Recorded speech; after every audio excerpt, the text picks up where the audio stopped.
Today we are going to learn money multiplier process by commercial banks. As we have learned that currency with the public and demand deposits with banks are components of money supply. Currency creation, high powered money, is done by the central bank of a country, and the demand deposits are created, that is called bank money, by the commercial banks. Let us understand how the commercial banks create money.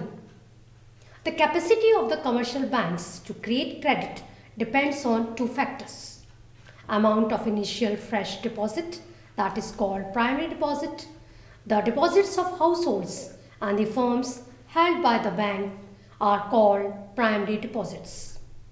LRR, that is called legal reserve ratio.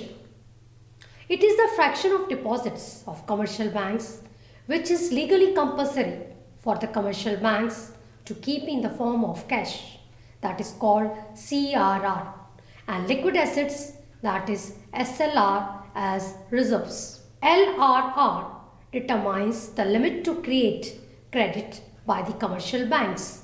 Banks need to hold a fraction of deposits as reserves in order to enable them to meet the demand for withdrawals from the depositors.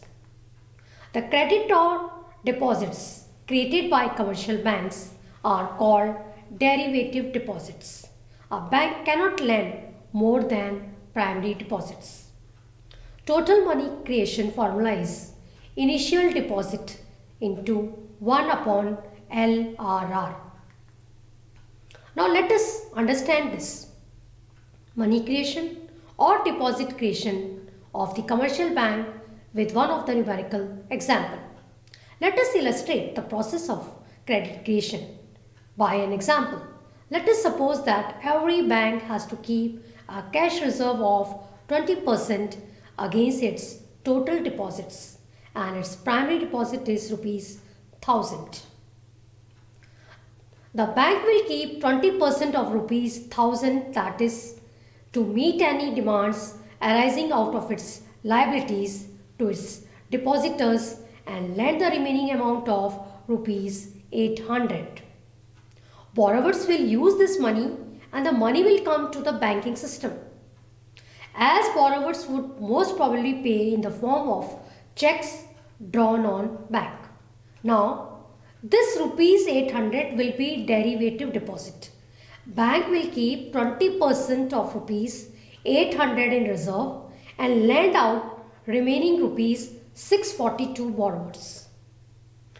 This 640 rupees will next be called as derivative deposit, and the bank will keep again 20% of this 640 in reserve and lend out remaining, that is rupees 512 to borrowers.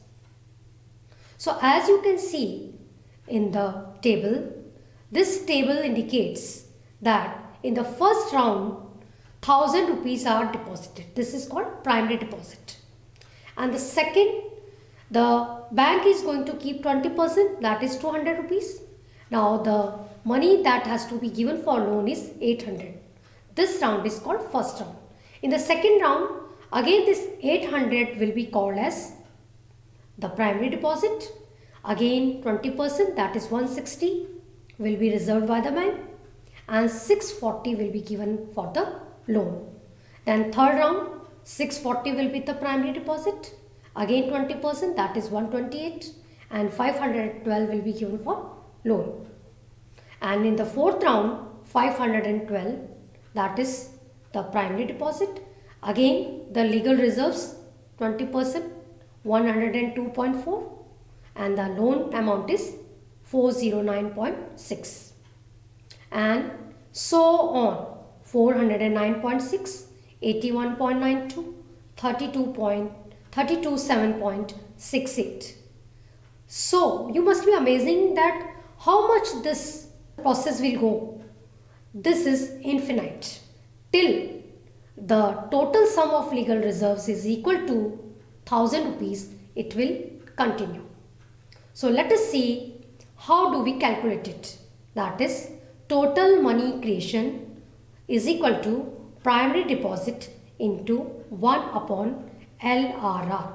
and our primary deposit is 1000 rupees into 1 upon 20%, and if you calculate you will find 5000.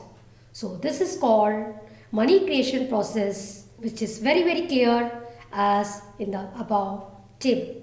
Thank you.